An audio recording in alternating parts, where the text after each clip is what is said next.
Today is going to be just a quick one, just a glove box removal how-to video.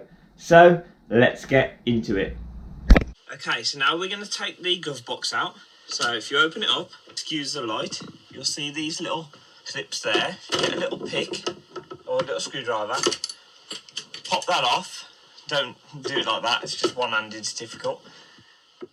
Unscrew that, you'll see there's 3 across here. There's 1 this side, and then at the very back of the glove box, there's 1 more. Take those out, and then the glove box will pull out.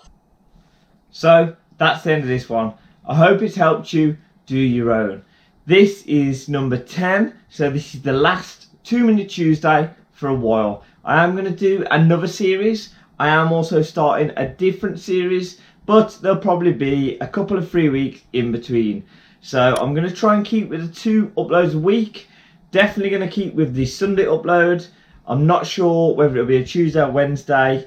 If you guys prefer a day, if you would prefer me to be a Friday and a Sunday or a Wednesday and a Tuesday, you know, comment in the comments box below which days you would prefer and works best for you. Because after all, these are to help you guys and these videos are for you guys to watch.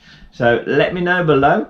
If you are the gentleman who spoke to me about the removal of the rear bumper, please comment in the comments box below just so I can talk to you and explain where we're at with that so I can help you out the best I can. Thank you for watching. Look forward to the new series and the new stuff that's going to be coming up in the very near future. The van's moving on quite good now, so I'm really looking forward to getting out and actually doing some camping and staying in it overnight.